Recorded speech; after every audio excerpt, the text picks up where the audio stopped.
Olá, pessoal, bom dia para vocês. Sexta-feira, final da segunda semana de janeiro, agitadíssima semana com muitas coisas acontecendo.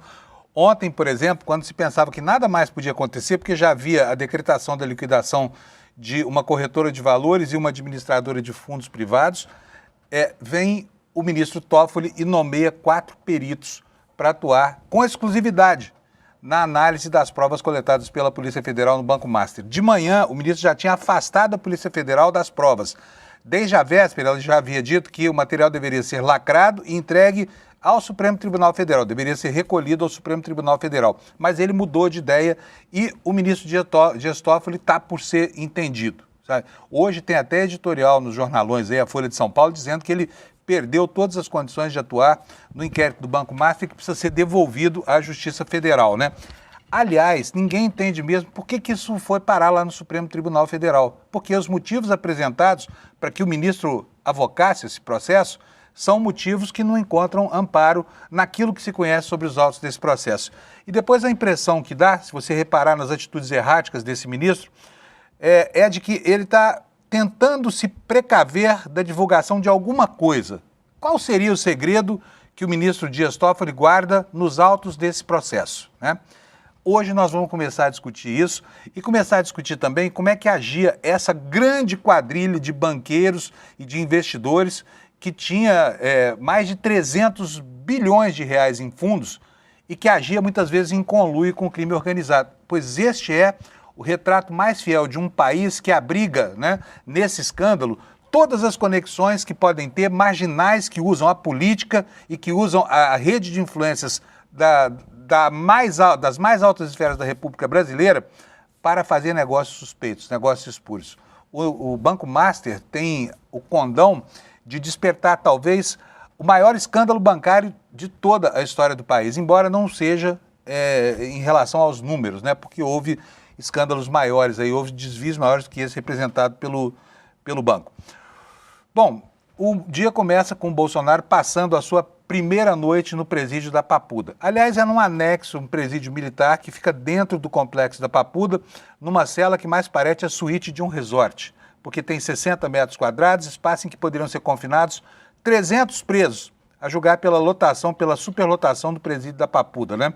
E o ministro Alexandre de Moraes ontem, no bojo de um despacho com mais de 36 páginas, criticou com toda a aspereza possível as pessoas que detratam o sistema judiciário e que ficaram inventando que Bolsonaro é mantido numa solitária, que vinha sendo torturado, que vinha sendo negligenciado o seu atendimento médico.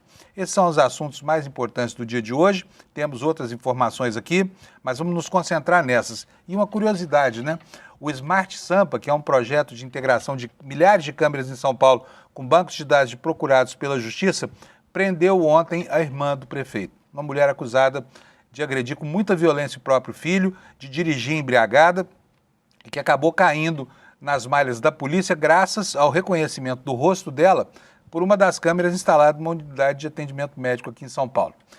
Bem, esses são os assuntos. Vou chamar o meu caro companheiro Alex Amorim aqui para conversar conosco também, porque nós temos aí conexões do Banco Master com o esporte. Nós temos hoje um impeachment que não se sabe se vai acontecer ou não, né, Alex? Bom dia para você. Dia movimentado também na seara do esporte, né? Isso mesmo, Panoso, bom dia a todos, bom dia à audiência, bom dia ao público. Sextamos finalmente e temos umas notícias envolvendo o Banco Master, Daniel Vorcário, aliás, SAF do Atlético Mineiro, onde ele era alguns sócios. Ontem eu estava conversando com o Chico Pinheiro aqui na redação e ele falou, traz alguma notícia do nosso galão e a gente vai trazer essa notícia de uma forma bem suspeita. Essa notícia o Chico não esperava, né? Não mesmo, Panoso. Ele deve estar bem descontente com essa parte do noticiário, porque não tem nada a ver com o esporte, tem isso, diz respeito a picaretas mesmo, né? Que se aproximam dos times por causa dessas SAFs aí, safadas. Fala, Alex, qual é a conexão? Então, Panunzio, ontem a Procuradoria-Geral ali da República apontou algumas suspeitas sobre o fundo ligado ali ao banqueiro Daniel Vocaro, que era o CEO ali do Banco Master, que investiu na SAF do Atlético Mineiro, onde ele e alguns sócios teriam um aporte com a maioridade ali sobre as ações do Galo. E nisso, Panunzio, o nome do fundo é Astral 95 e investiu cerca de 300 milhões de reais na SAF do Galo. Segundo a PGR, Panunzio, há indícios de que o fundo possa ter sido usado para ocultar a origem de recursos, que levantou questionamentos sobre o investimento ali no clube mineiro. E o Galão, nosso Galo, afirma que desconhece as irregularidades e diz que a operação é regular perante aos órgãos de controle. Então a gente tem que ficar mais de olho ali sobre esse comando ali do Daniel Vocaro e esse fundo de investimentos que investiu esse montante ali na SAF, o Panunzio. Muito bem. Bom, tirando isso, ainda temos um impeachment aqui no São Paulo, em São Paulo, né? Vai ser hoje.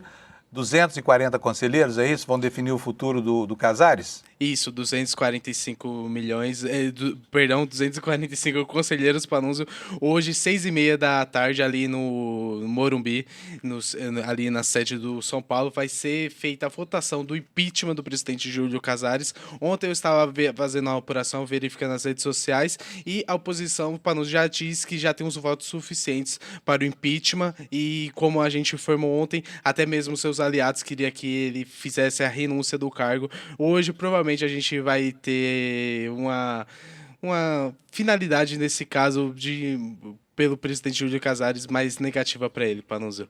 Muito bom, tá bom. Então vocês veem que o futebol, que deveria ser uma seara, né? Do panis et circense, deveria ser o circense, mas está virando aí, enfim, carne de vaca essa história de escândalos aí, imbricando futebol com política e picaretagens em geral, né, Alex? Isso Bom, mesmo, vamos ver. Panunzio. Na segunda-feira a gente vai voltar aqui para ver se houve esse impeachment, se não houve, se ele se safou, se não se safou. Tudo indica que a situação dele é de um paciente terminal, então, né? A oposição Isso dizendo mesmo. que já tem aí os votos necessários, tudo mais. Beleza, Alex? Sim. E sobre futebol propriamente dito, temos alguma coisa? Então, Panunzio, primeiro eu vou começar com a notícia triste para depois passar os resultados que aconteceu ali no Campeonato Paulista. O Águia de Marabá, que é o time lá do Pará, ele estava jogando a Copinha e ele foi eliminado pelo Juventude. Ontem à noite ele estava a caminho do Pará e ali na BR-153, sentido Tocantins, o ônibus do clube se chocou com o caminhão. Segundo informações, o caminhão estava parado no acostamento e não tinha nenhuma sinalização ali informando que tinha algum problema com o veículo e o ônibus se chocou ali com o caminhão. E, infelizmente, o preparador físico ali do Águia de Marabá, Hecton Alves, faleceu, meus pêsames à família. O treinador do clube ele foi levado ao hospital em estado grave e o clube informou que não tem nenhum, entre os jogadores, a comissão técnica, não tem nenhum ferido grave, então foi essa fatalidade que levou o preparador físico do clube e o treinador a gente tem que ficar ligado porque ele está em observação por estado grave ali, Panunzio. Tomara que saia dessa, né? E que Isso saia mesmo. inteiro dessa. Sim. Tá bom, Alex. Então, beleza. Maravilha. Muito obrigado, viu, Alex? Boa sexta-feira, bom fim de semana para você. Na segunda-feira a gente volta aqui Vamos nessa, falando Panunzio. sobre impeachment do São Paulo e tudo mais que acontecer na seara do esporte. Vou agora falar com vocês sobre a meteorologia rapidamente, né? Nós temos aí previsão de chuva, muito calor aqui no Sudeste. Olha, o mapa da meteorologia hoje volta a trazer anúncios em tom alaranjado, que significa que podem ocorrer fenômenos meteorológicos muito severos e que podem colocar em risco circulação de veículos, a economia, lavouras, etc, etc. Aqui no norte, olha, o alerta é de chuvas intensas, né, na região de Manaus, no centro do estado do Amazonas e depois aqui no sul também, todo o estado de Porto Alegre hoje, né, na conformação da sua fronteira até o norte, tempestades. Vamos ver o que diz aqui esse anúncio, porque toda vez que aparece isso sobre o sul, é confusão grande. Vamos lá. Chuvas de entre 30 a 60 milímetros numa única hora, podendo chegar até 100 milímetros por dia, que significa 100 litros de água por metro quadrado de área. Ventos intensos de até 100 km por hora, que vão trazer risco de queda de granizo, corte de energia, estragos em plantações, quedas de árvores e alagamentos. Portanto, os gaúchos que estão sofrendo com o calorão lá, que se acautelem, né? E Bom, vamos agora para as temperaturas, para a gente saber como é que vai ser o calorão dessa semana. E o fim de semana promete ser mais ou menos a mesma coisa, tá bom? Olha, no mapa aqui da previsão da manhã, aparece essa mancha cinza aqui no sulzinho do Rio Grande do Sul, né? E uma mancha verde de tom mais claro. Quanto mais escuro, mais chove, tá? Aqui sobre o estado de São Paulo, uma parte do Mato Grosso do Sul e o sul de Goiás e o biquinho do Triângulo Mineiro, também previsão de chuvas torrenciais. Vamos para as temperaturas. Porto Alegre terá 33 graus de temperatura, com pancadas de chuva isoladas. Em Florianópolis, a temperatura vai chegar a 34, também com trovoadas e chuva. Em Curitiba, o calor será de 31 graus nas horas mais quentes. Aqui em São Paulo, a temperatura chega a 30 graus. No Rio de Janeiro vai a 37. O pessoal lá no Rio de Janeiro está pagando caro para ficar no ar-condicionado, né? Porque está muito quente mesmo. E lá em Vitória, 30 graus Celsius de temperatura, também deve ocorrer pancadas de chuvas. Agora vamos aqui para Belo Horizonte. Belo Horizonte também previsão de 30 graus. Não, para a infelicidade dos meus conterrâneos mineiros aqui, não tem previsão de chuva, só de tempo nublado lá em Belo Horizonte, com calor abafado de 30 graus, tá?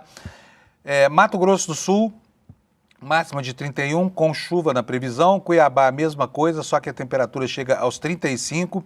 Em Goiânia, a máxima será de 32, em Brasília de 29 graus. Não tem previsão de chuva para Brasília, tá? Cuiabá, eu já falei, 35 graus de temperatura. Porto Velho, 30 graus, pancadas de chuva isoladas. Em Rio Branco, muitas nuvens com pancadas de chuva isoladas. Em Manaus, temperatura de 33 graus, chove também, chove em todo o norte do país. Em Boa Vista, muitas nuvens, chuva isolada, 34 graus. Em Macapá, 33. Em Belém do Pará, 33 graus de temperatura. Em São Luís, 32. E em Palmas, no Tocantins, 34 graus. Vamos ver aqui em Teresina. Teresina vai a 35, realmente. Não é a capital mais quente do país uma outra vez, tá? Nuvens e chuva isolada no horizonte. Fortaleza, nuvens, chuva isolada, 33. Chove em todo o litoral do Nordeste hoje, tá? A previsão é de chuva para todas as capitais. Em Natal, a máxima terá 31 graus. Vamos aqui agora ver aqui na Paraíba, em João Pessoa, 30 graus. Em Recife, 29. Em Maceió, 30. Em Aracaju, 29 graus. E em Salvador, 31 graus Celsius. Esse aqui será o tempo ao longo do dia de hoje. E nessa faixa amarela aqui, olha, no centro do mapa, adivinha o que vai acontecer? Nada, né? Só baixa umidade do ar, baixa para baixíssima umidade do ar, numa região que está precisando desesperadamente de chuva. E agora vamos começar o noticiário pela capa do nosso site, do iclnoticias.com.br, tá? A manchete principal não poderia ser outra, né? Moraes transfere Jair Bolsonaro da sede da PF para Papudinha. E a nova cela dele, como eu falei, parece a suíte de um castelo, né? São 60 metros quadrados. A Papuda tem celas que tem 10 presos em 6 metros quadrados. Então, em 60 metros quadrados seria possível colocar 360 presos, né? É uma conta estranha, mas ela serve para ressaltar o tamanho do privilégio de Bolsonaro e dos demais que estão lá, Silvinei Marques e Anderson Torres, que vão ser companheiros dessa fase de presidiário de Jair Bolsonaro, tá? Temos também aqui um artigo do Cacai que você precisa ler. O Cacai comemorando aí, ele que é um grande advogado criminalista, comemorando o encarceramento do Bolsonaro na Papuda, que aliás é um desejo cristalizado, né, de uma boa parcela da opinião pública brasileira. Bolsonaro na Papuda virou até o bordão das manifestações de rua e finalmente isso se concretiza e se materializa. Agora, a ida dele para Papuda não é algo que desagrade ao próprio Bolsonaro, pelo que se sabe, e à família dele, que obviamente não vai parar de reclamar, mas que encheu o saco do Alexandre de Moraes por causa de problemas absolutamente comezinhos e pequenos, sabe? Por exemplo, o barulhinho do ar-condicionado, que era um ar-condicionado desses mais modernos, que tem um sprint, que chama, né? Split, sei lá como é que é o nome disso, mas enfim, é uma máquina silenciosa, né? E a condensadora que fica do lado de fora, que não tem ruído nenhum. Mas para o príncipe Bolsonaro estava terrível, que não conseguia dormir e tudo mais. E agora ele vai ter uma cela, que na verdade não é uma cela, são 4 cômodos muito confortáveis. Ali poderiam ser abrigados 4 presos, todos eles da Polícia Militar, mas ele vai ficar sozinho, como estão também o Anderson Torres e o Silvinei Marques, tá? A gente vai mostrar para vocês como é que é a cela daqui a pouco. Voltando aqui para os destaques do dia de hoje, na capa do ICL, a liquidação da REAG. REAG que mudou de nome, virou DTVM, não sei o quê, ficou o nome completo, mas é a mesma REAG de sempre, a maior corretora, a maior administradora de fundos do Brasil, e que várias operações da Polícia Federal, carbono oculto, compliance, etc., apontam como sendo aqui uma espécie de banca do crime organizado do Brasil. Tanto do crime organizado mesmo, do tráfico, baseado no tráfico de drogas, quanto do crime da corrupção, né?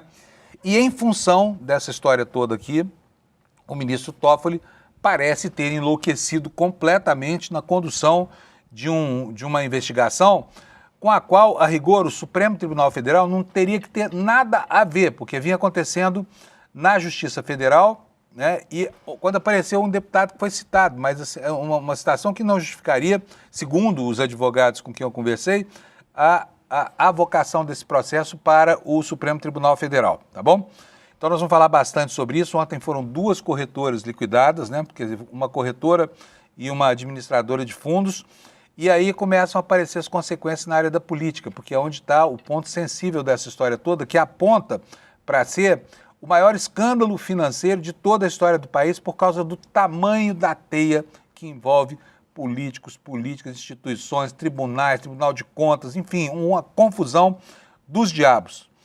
E o senador Renan Calheiros, aqui outro destaque, está querendo criar um grupo de trabalho para que o Senado possa acompanhar de perto as investigações do Banco Master, né? Será que isso vai virar uma CPI? Essa é uma daquelas CPIs que, ainda que sejam só pura especulação, vai render muito assunto, né? Até porque está todo mundo enfiado nessa história toda. E é justamente aí que reside o perigo dessa situação, porque quando todo mundo está encrencado, a probabilidade de que nada aconteça é gigantesca, né?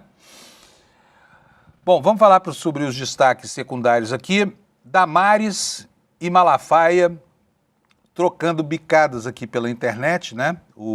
A senadora Damares mostrou na internet os nomes das igrejas pentecostais enroladíssimas, né, com a CPI do INSS, e o pastor Malafaia acabou atacando severamente ela na internet. Nós vamos ver tudo isso hoje.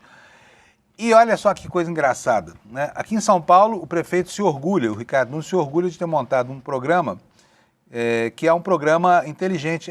Aliás, é bastante interessante esse programa, porque ele integra milhares de câmeras em São Paulo e essas câmeras, elas trabalham vinculadas a um banco de dados que faz a identificação visual de pessoas que são procuradas pela justiça. E ontem, quem foi que essas câmeras pegaram? A irmã do próprio prefeito, uma mulher que tem várias anotações policiais, que já foi condenada várias vezes por dirigir embriagado e por espancar o próprio filho, com uma violência incrível. Daqui a pouquinho também a gente vai falar sobre isso, tá bom? Nós temos o registro de mais uma chacina lá no Rio de Janeiro, está aqui o registro. Operação policial termina em chacina de moradores do Salgueiro, que ficaram também sem luz e sem internet. E mais uma medida saneadora do ministro Flávio Dino, que proibiu o envio de emendas para ONGs que são ligadas a parentes de parlamentares. É mole? O Brasil é isso que dizia o ministro Euri Zavascki. Quando você acha uma pena e puxa, sai uma galinha, sempre. Quer dizer, qualquer indício leva a um escândalo maior. Eu vou começar chamando o Kleber Lourenço para falar comigo sobre alguns assuntos do dia de hoje. Quero saber do Alex se o Kleber já está pronto. Opa, bom dia, doutor Kleber. Bom dia, Panunzio. Tudo bom, Kleber? Tudo ótimo. Kleber, o que está acontecendo no mundo evangélico, já que você é um sujeito religioso que acompanha detidamente os assuntos? O que o Malafaia está batendo na Damares, a Damares batendo no Malafaia? Olha, é uma confusão ali bíblica, de proporções bíblicas, Panunzio. Pô, essa é. Mas a gente chegou a comentar um pouquinho sobre isso ontem, mas ao longo do dia a gente teve desdobramentos sobre isso. O deputado Rogério Correia apresentou um requerimento que será protocolado ao retorno do recesso legislativo, onde ele vai pedir uma cariação entre o pastor Silas Malafaia e a senadora Damares Alves. A ideia é colocar em conflito, discutir ali as alegações tanto do pastor de que as igrejas não estariam envolvidas, quanto as alegações defendidas por Damares sobre o possível envolvimento de agremiações evangélicas no escândalo do INSS e a forma como isso se conecta também ao caso do Banco Master. É interessante também ressaltar que os requerimentos que a Damares utilizou para embasar a sua denúncia, a lista que ela fez, são todos baseados em requerimentos do próprio deputado Rogério Correia, que requeriu ali tanto o relatório de inteligência financeira, quanto a convocação dos pastores ali, César Bellucci, André Valadão, Fabiano Zettel, e também pediu relatório de inteligência financeira das igrejas, Set Church, que é do Ministério Deus é Fiel, e também da Igreja Campo de Analote e também a Lagoinha. Poxa vida. Agora, o que o Malafaia achou tão ruim que a senadora Damares fez? Foi nominar essas igrejas? É isso? Porque eu vi o tweet da senadora, aliás, eu vou procurar ele por aqui, e o que ela fez foi informar os nomes das igrejas que estão com investigação, com depoimentos, com oitivas previstas na própria CPI, pedidas, né? Por enquanto nem são aprovadas, não é isso, Kleber? Na verdade, o estopim da confusão toda se deu por causa de uma primeira alegação de uma entrevista da senadora falando sobre o possível envolvimento das igrejas. Ela não tinha nomeado ninguém até então. Aí o pastor fez um vídeo daqueles bem estridentes que ele adora fazer, com gritinho, chilique, tremedeira e tudo que é possível, e instou a senadora a apresentar provas e os nomes de quais seriam as igrejas e os pastores que teriam ali um possível envolvimento com o esquema do INSS. E aí ela apresentou essa lista de requerimentos, que são os requerimentos do deputado Rogério Correia, do PT, de Minas Gerais. Então, veja só como as coisas vão tomando uma proporção, Panunzio. Pois é, eu vou mostrar para vocês aqui a tuitada dela, porque foi isso aqui que gerou toda a confusão. Tá aqui, inclusive, ela publicou como uma nota à imprensa no X, né, Kleber? E ela nomina aqui, olha, aliás, ela enumera os requerimentos, né? Transferência de sigilo da Adoração Church, transferência da Igreja Assembleia de Deus, Ministério Renovo, transferência de sigilo, tá? Transferência de sigilo do Ministério Deus é Fiel Church, que é a Set Church, eu acho engraçado o nome dessa igreja, porque o 7 deles é do número 7 mesmo? Você que é especialista em teologia neopentecostal, Kleber? Na volta eu te digo isso, Panunzio. Peguei o Kleber agora, hein? O que mais? Olha, tem muita gente aqui, hein? Convite ao senhor César Bellucci Nascimento, líder religioso, para comparecer à CPI. André Machado Valadão, que é o André Valadão, que é o cara da igreja do Nicolas Ferreira, né? Convite ao Péricles Albino, ao Fabiano Zettel, que é quem é o genro do Vorcaro. Aqui começa, né, as sacanagens todas do mundo pretensamente religioso, que na verdade é um mundo empresarial, com esses escândalos todos dos bancos, né? Kleber, bom, e sobre a consequência disso lá no Senado, o senador Renan Calheiros agora está querendo acompanhar de perto as investigações do Banco Master, né? Não tem relação com as igrejas, mas tem relação com o que está acontecendo na Igreja da Justiça, que é o Supremo Tribunal Federal, onde um ministro enlouquecido despacha as ordens mais absurdas da história do judiciário brasileiro, né? O que o Renan quer com a criação de um grupo para acompanhar essa investigação? Isso. O senador Renan Calheiros, que é presidente da Comissão de Atividades Econômicas do Senado, ele apresentou ali uma normativa para a criação desse grupo de trabalho, que será composto pelos senadores Fernando Farias, Eduardo Braga, Esperidião Amin, Randolfo Rodrigues, Alessandro Vieira, Leila Barros e Damares Alves, é como se fosse uma espécie de observadores externos da investigação. Diante de tudo que está acontecendo, indas e vindas de Toffoli, não pode PF, depois pode PF, os materiais vão ficar no STF, vão ficar no Ministério Público, enfim. Diante de todas essas confusões, o senador Renan Calheiros achou por bem criar esse grupo de trabalho que vai ficar sob coordenação da Comissão de Atividade Econômica do Senado, para conseguir também fiscalizar um pouco da operação. Então, com esse grupo de trabalho, eles vão poder fazer pedidos formais de informação, proposições legislativas relacionadas ao tema, e, na prática, a decisão abre caminho para que o Senado avance sobre o caso de maneira coordenada. Então, podendo fazer questionamentos mais específicos e mais precisos e diretos às partes envolvidas na investigação. Beleza. Por hoje é isso, né, Kleber? Você tem mais alguma coisa? um último ponto importantíssimo, para não dizer que eu queria só lembrar que acabou ontem o prazo para que o Exército desse explicações sobre qual seria o trabalho do general Mário Fernandes, ali no setor de doutrinação do Exército. E, até o momento, o Exército também não respondeu aos nossos pedidos aqui do ICL de esclarecimento sobre qual será o trabalho tanto do general Mário Fernandes quanto do Paulo Sérgio Nogueira, ambos condenados por golpe. Mais uma vez ali, já digo isso com certo pesar, porque mostra que o Exército, apesar de tudo que acontece, de todas as investigações, condenações, continua ali sendo um inimigo venal da transparência e da abertura de dados públicos e também da prestação de contas à sociedade. Então é uma vergonha que a gente tem isso acontecendo e eles agindo como se eles estivessem num período de ditadura onde eles se julgam que não é necessário prestar contas à sociedade. Bom, de qualquer forma, prestaram contas ao Supremo Tribunal Federal. Agora é um absurdo mesmo. E o absurdo maior ainda é o Supremo pedir explicações depois de ter autorizado algo que ele não sabia o que era, né? Já foi autorizada. O Mário Fernandes hoje é o grande guru ideólogo dos alunos. E o que não fica claro para nós é que eles pediram esclarecimentos sobre o caso do Mário Fernandes, mas não sobre o caso do Paulo Sérgio Nogueira, que também não está claro ali muito bem o que vai fazer. Em ambos os casos, ficou uma coisa meio etérea.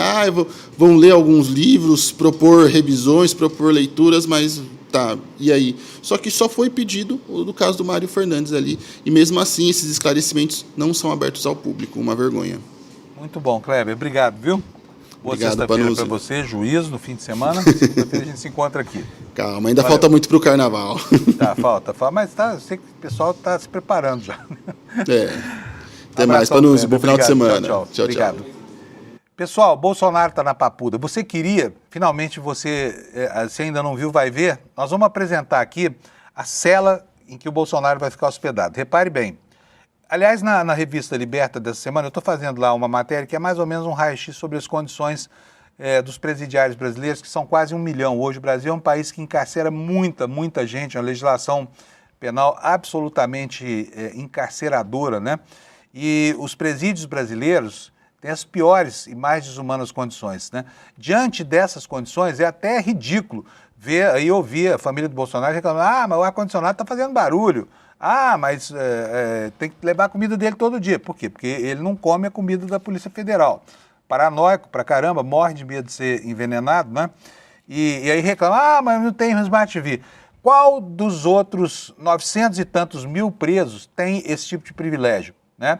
Só para vocês terem uma ideia, tem celas na Papuda que abrigam 6 presos em 6 metros quadrados. Sabe quanto é isso? Isso é nada, é 1 metro quadrado por cada preso, o cara tem que dormir em pé, né? E o Bolsonaro não, no conforto dele lá tinha cama, tinha frigobar, tinha todo o conforto ali, uma televisão, tudo bem, não é Smart TV, mas Smart TV, vamos ser francos, é uma esperteza a mais, né? Por quê? A Smart TV tem que estar conectada à internet, ela permite interatividade. E ontem o ministro Xandão cortou o barato dele, né? Mandou ele lá para Papudinha, que é um anexo do sistema penitenciário da Papuda, onde são presos militares, né? Na cela onde está lá o príncipe Bolsonaro, né, o maior presidiário da história do Brasil, poderiam estar outras 4 pessoas muito confortavelmente instaladas, né? Com sanitários individuais, com geladeira, com televisão, com espaço, tem até um quintalzinho lá. Olha só o conforto. Eu vou pedir para o Alex rodar para mim o vídeo, para a gente ver, fazer um passeio por essa cela, imagens que foram liberadas, inclusive, pelo próprio ministro Alexandre de Moraes. Está pronto aí, Alex? Se tiver, pode soltar. Então vamos lá. Eu vou.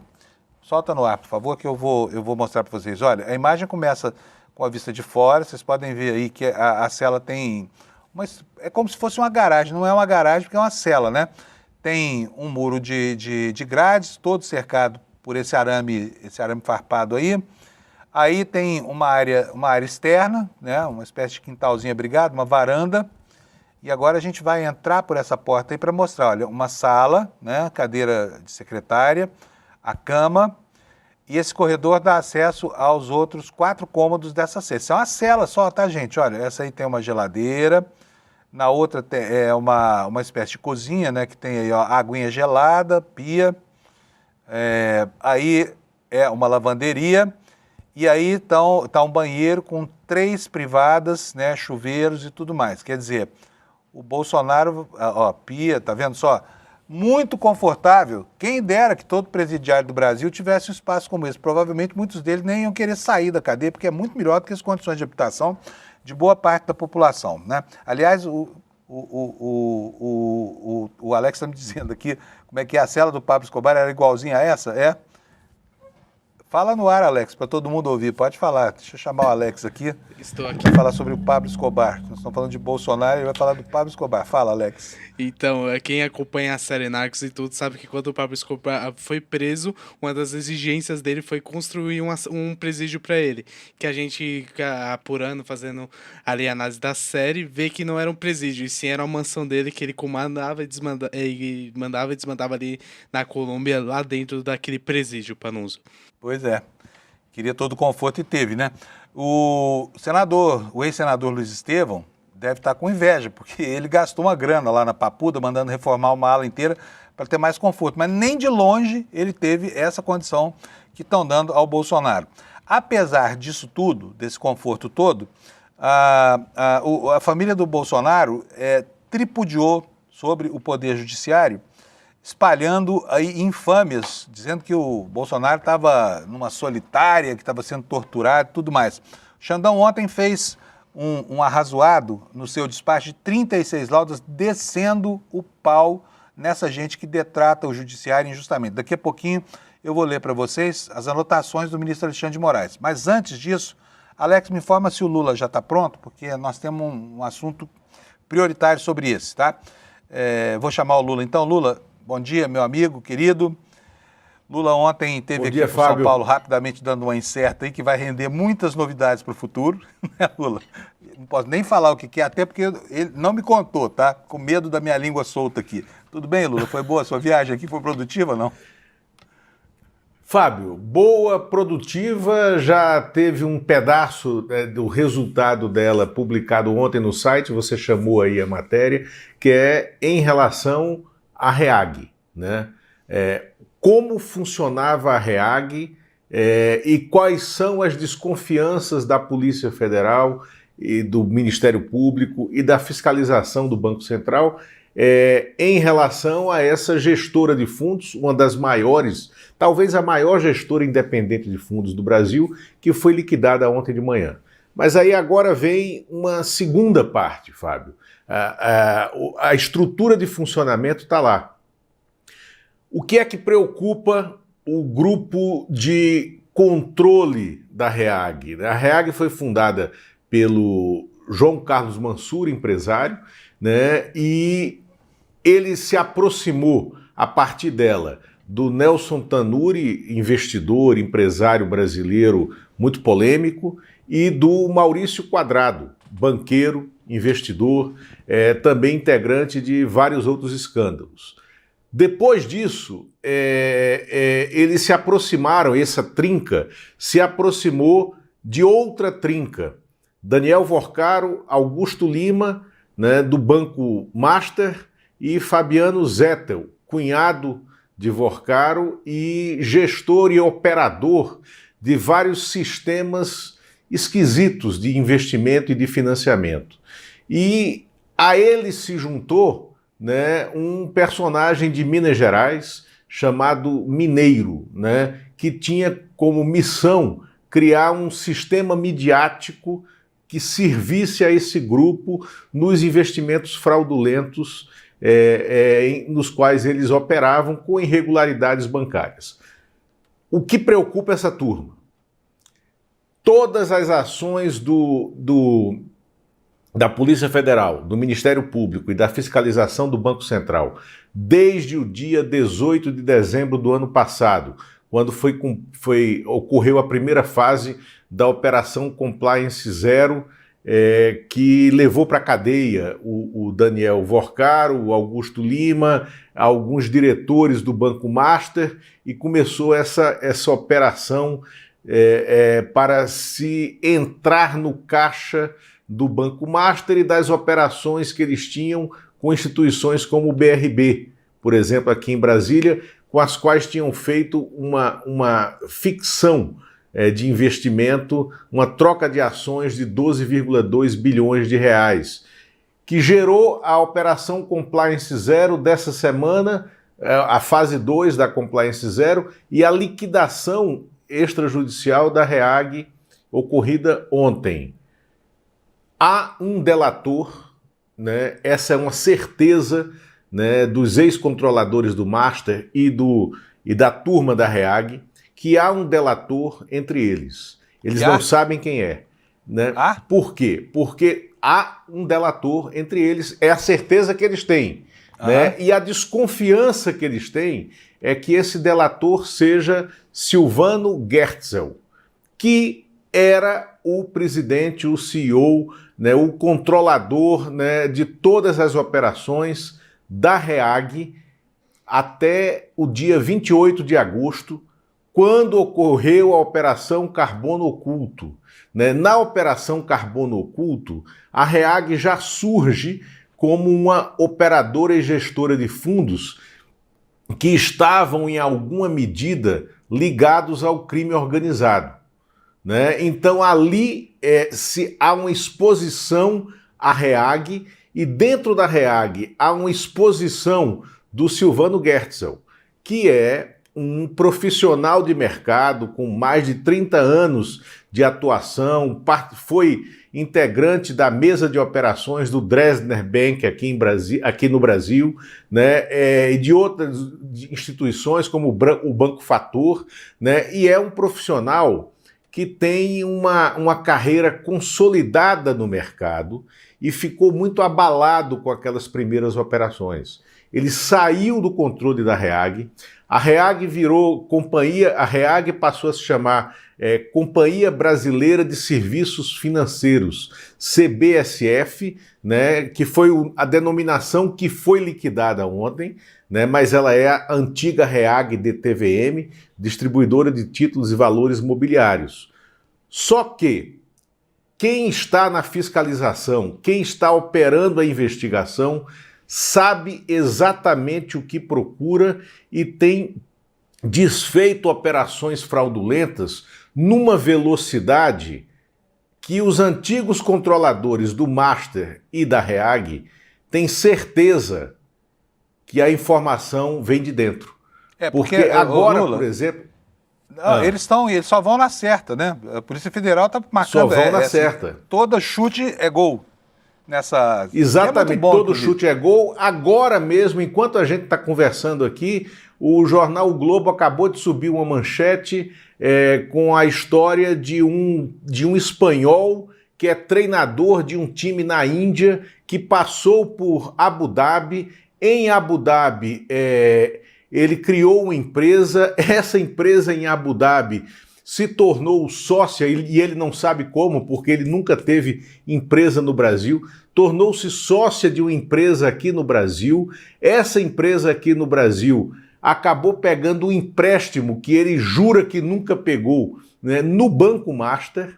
Esse empréstimo virou uma operação de 468 milhões de reais, e essa operação de 468 milhões de reais obrigava que essa empresa desse técnico espanhol, que agora está sendo investigado pelo Banco Central Brasileiro, ele investisse em fundos do Banco Master, né, através da REAG, exclusivamente. Então, a sofisticação, né, dessa operação, para que ela seja inteiramente deslindada, como está sendo, como está mostrando essa reportagem do jornal o Globo, agora de manhã, só ocorre porque tem informação vazando de dentro. E aí, então, eles têm certeza de que há um delator e têm a desconfiança que o delator é essa personagem que até agosto estava no coração das operações, né? E toda a defesa do Banco Master, do Nelson Tanuri, que, aliás, se manifestou na madrugada de hoje pela primeira vez, o empresário Nelson Tanuri, que é tido como uma personagem das mais arrogantes, ousadas e arrojadas, né, na sedição, né, das empresas nas quais investe, porque ele é tido como uma pessoa que identifica empresas em dificuldade, faz uma alavancagem financeira para entrar como sócio daquelas empresas, depois ele faz uma gestão corrosiva contra os sócios minoritários, acaba se tornando o sócio gestor daquela empresa em que ele atua e depois ele repassa aquela empresa numa outra operação, num esquema que vai pegando empréstimos e pagando empréstimo velho com empréstimo novo, gerando o que no mercado, Fábio, se chama esquema Ponzi, né? Pirâmide financeira. Né? Esse é um movimento tradicional do mercado, que é isso que está em investigação na REAG, agora, desde ontem, e que estava no cerne de toda a operação, né, do Banco Master. Então é por isso que o ministro Fernando Haddad falou, possivelmente é o maior escândalo de fraude financeira da história do país. Sem dúvida, né, esse caso do Banco Master é já o maior escândalo de fraude financeira. Lula, escândalo que está gerando comportamentos erráticos e super esquisitos. Vamos falar o português correto, né? Parece coisa de maluco o que o ministro Dias Toffoli está fazendo lá, né, na condução desse processo. Ninguém está entendendo nada. O ministro agora se arroga da condição de juiz de instrução, passou a proibir a perícia de provas, entregou as provas, nomeando peritos. São movimentos completamente anômalos. E olha, eu conversei com 2 advogados ontem, muito importantes, 2 criminalistas, estão dizendo que esses movimentos erráticos do ministro podem levar, inclusive, à invalidação dessas provas, né? Provas que foram colhidas com tanto afinco ao longo de um trabalho de investigação espetacular da Polícia Federal. Aí vem uma pergunta, talvez você já possa responder, não sei se pode ou não, se já tem os elementos. O que preocupa tanto o ministro Toffoli nesse negócio? Por que ele está cercando de todos os lados o processo do Banco Master? O que ele teme que venha a público nessas investigações, Lula? Fábio, primeiro, não há justificativa para essa ação do Banco Master estar no Supremo Tribunal Federal. Ela começa na Justiça Federal, depois a defesa do Daniel Worcaro pede que ela suba para o Supremo Tribunal Federal, porque existia um contrato não assinado, né, entre o Daniel Worcaro e o deputado João Carlos Bacelar, da Bahia, né, deputado do União Brasil, se eu não me engano, da Bahia, de compra. O deputado se comprometia a comprar por 250 milhões de reais uma fazenda de, acho que 10 mil alqueires, né, na região de Trancoso, no sul da Bahia, na praia, aonde seria construído um resort, né, um empreendimento de 750 milhões de reais. Esse contrato existia mas era uma minuta apenas, entre os documentos apreendidos na casa do Daniel Worcaro no primeiro dia da operação, no dia 18 de dezembro. E aí, como um deputado tem foro especial, isso deveria subir para o Supremo Tribunal Federal. Esse era o argumento. O contrato não tinha nenhuma importância, nenhuma relevância, porque não houve nenhum efeito financeiro, né, e troca de capitais e troca de depósitos, pagamento entre o João Carlos Bacelar e o Daniel Worcaro, e o João Carlos Bacelar não é investigado. Então, isso já é argumento para que desça. Porém, há toda uma confusão de informações entre não só o ministro Dias Toffoli, mas outros ministros do Supremo, que têm parentes que advogam ou advogaram para o Banco Master, com contratos, e há uma suspeita de que o celular do Daniel Worcaro e também do Augusto Lima, o sócio dele no Banco Master, e que é casado com a Flávia Arruda, agora hoje em dia Flávia Pérez, que foi mulher do ex-governador do Distrito Federal, José Roberto Arruda, que foi ministra do Jair Bolsonaro, da articulação política.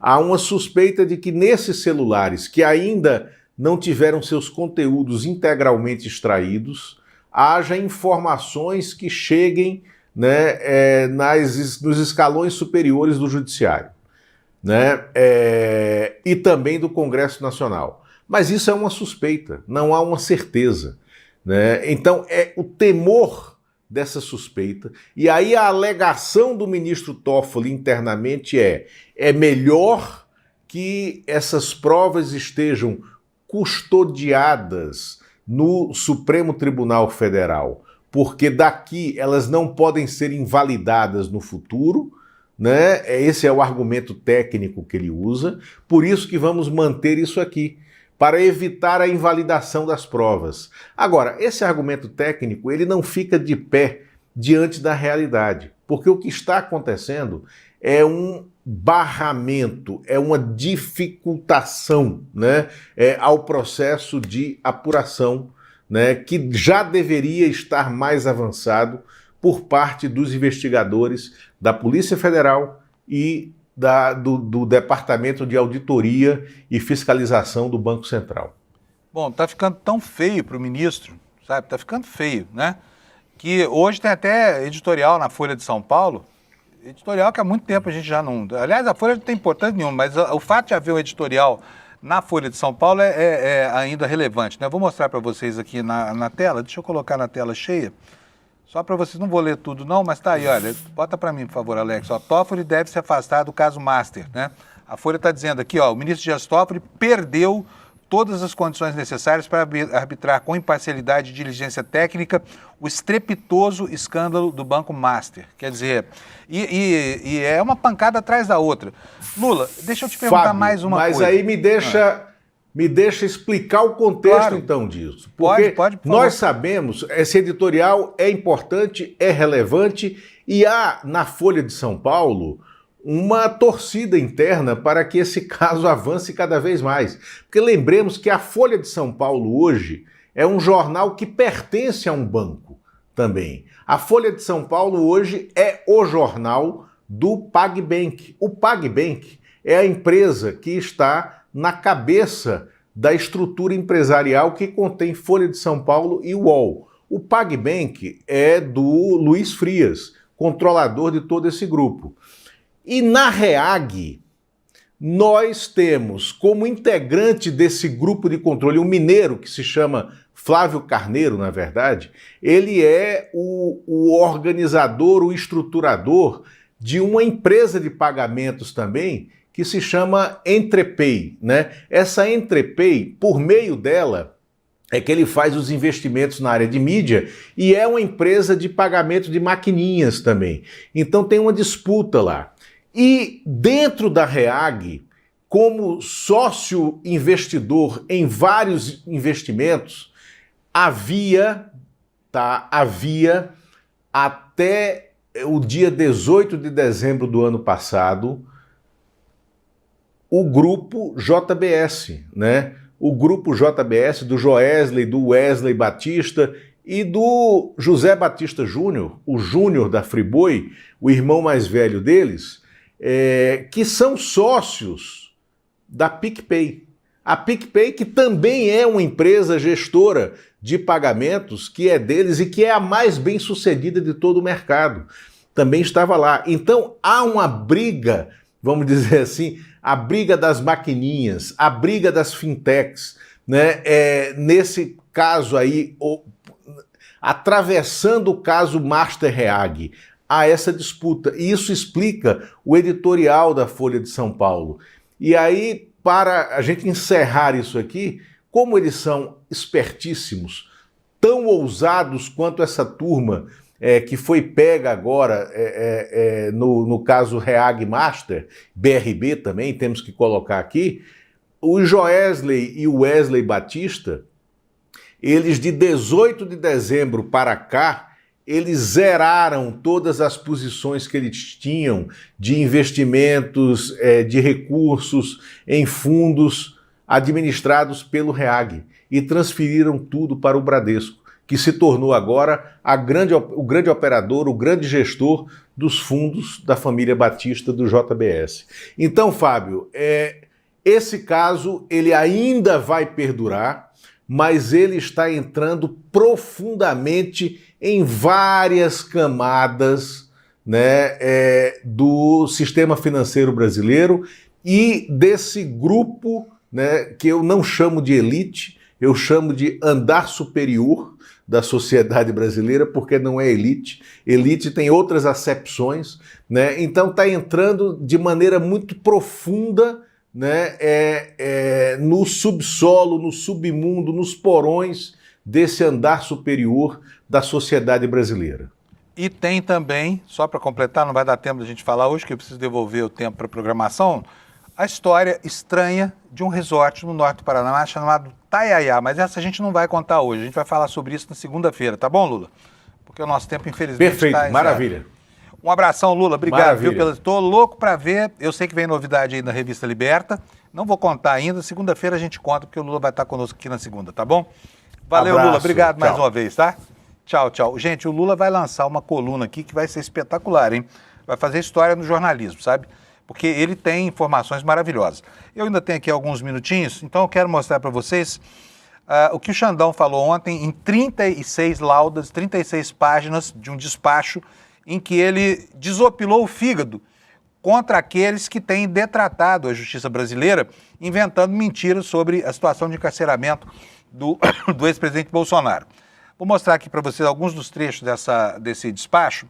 O primeiro é esse aí, está na página 10, está dizendo, olha, ocorre que mentirosa e lamentavelmente vem ocorrendo uma sistemática tentativa de deslegitimar o regular e legal cumprimento da pena privativa de liberdade de Jair Messias Bolsonaro, que vem ocorrendo com absoluto respeito à dignidade da pessoa humana e em condições extremamente favoráveis em relação ao restante do sistema penitenciário brasileiro. Portanto, aí o ministro Alexandre de Moraes está falando de uma situação real, de privilégio, que é verdade mesmo. Nesse outro trecho, ele começa a nominar os detratores. No dia 2 de dezembro, em entrevista a diversos veículos de imprensa, o senador Flávio Bolsonaro fez críticas infundadas às condições extremamente favoráveis da Sala de Estado-Maior da Superintendência da PF, reclamando do tamanho das dependências. Uma sala de 12 por 12, 144 metros quadrados, onde, diferentemente dos 384.586 presos em regime fechado, não há superlotação, mas sim exclusividade do banho de sol, do ar-condicionado e, pasmem, dizendo que a ordem para os policiais é deixarem ele trancado dentro de uma sala de 12 por 12, a chave de... Gente, volta aqui para mim, Alex, volta aqui. O Bolsonaro é preso, ele foi um delinquente, ele cometeu um crime, vários crimes, foi julgado, foi condenado, está preso. Sala de 12 por 12 é um castelo, né?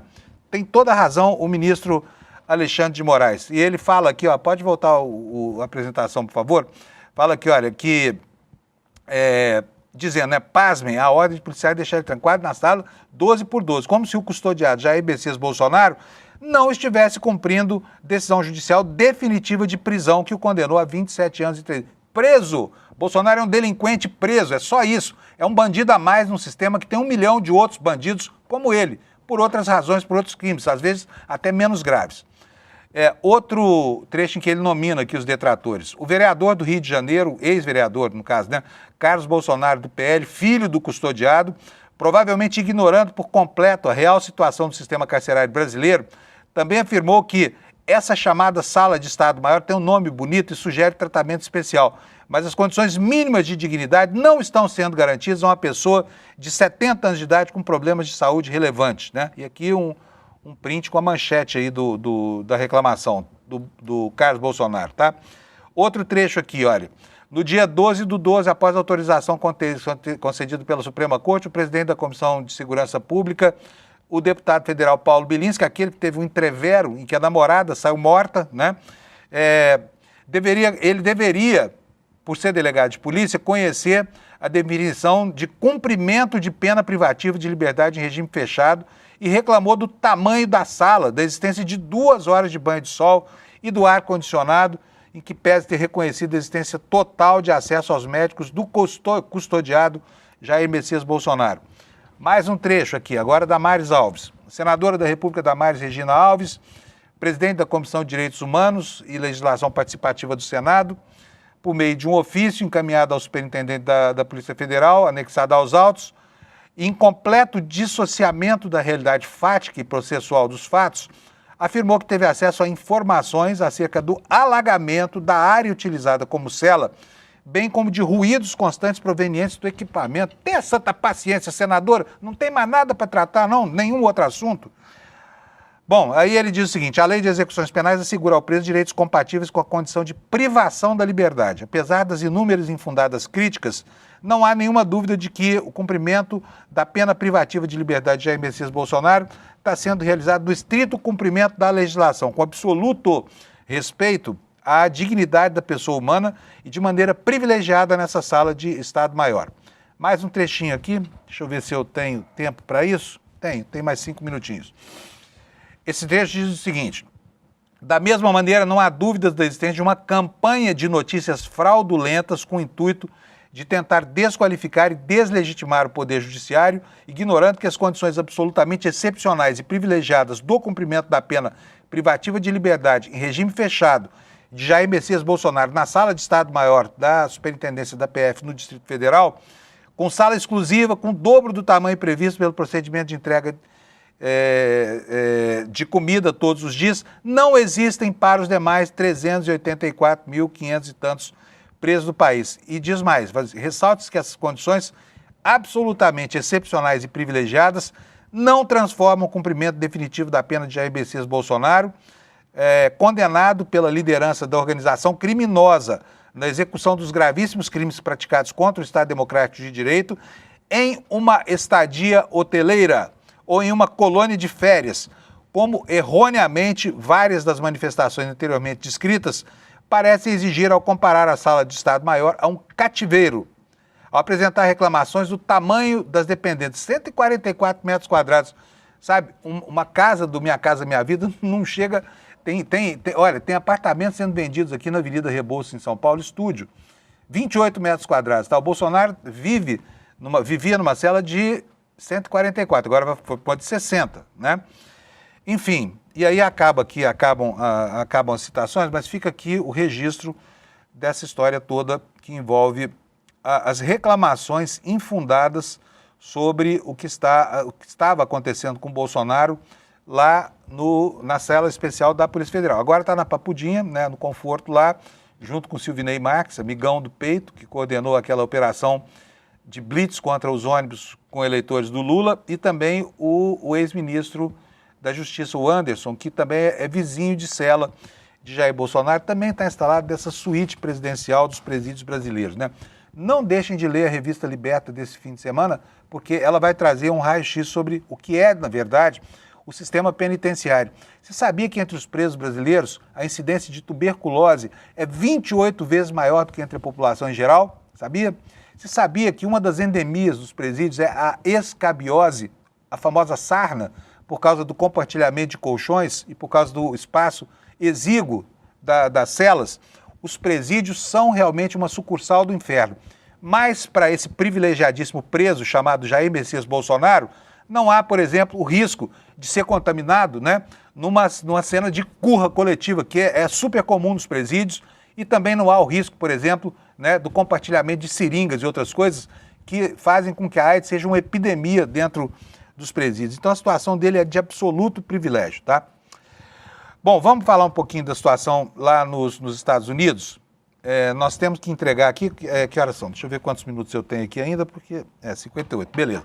Surgiu, então não vai dar tempo de falar isso aqui, mas eu quero que vocês saibam que apareceu nos Estados Unidos, mostra para mim, por favor, o Washington Post está revelando hoje que um médico legista atestou a morte de um prisioneiro, um cubano que tem nome brasileiro, chama Geraldo Lunas Campos, por sufocação pela ocorrência de tortura. Aos poucos, a República de Trump vai se parecendo muito com o fim da República de Weimar, lá na Alemanha, onde um louco acelerado como ele instaurou uma vez um regime apoiado por um partido chamado Partido Nacional Socialista dos Trabalhadores Alemães, o Partido Nazista. É isso. Gente, bom fim de semana para vocês. Eu vou pedir só um minutinho da sua atenção aqui. A verdade sobre como pensam os brasileiros, isso aqui é uma pesquisa que foi encomendada aqui pelo ICL, que vai revelar facetas do nosso comportamento que a gente mesmo não sabia. Vai ser na quinta-feira, dia 22, às 8 horas da noite. para você participar gratuitamente, você pode vir aqui nesse site, olha, icl.com.br/pesquisa. Não deixe de ver isso aqui, tá bom? Bom fim de semana para você. Cuidado com a chuva, juízo, sol suficiente. Segunda-feira, 7 da manhã, nós estamos aqui de novo. Tchau.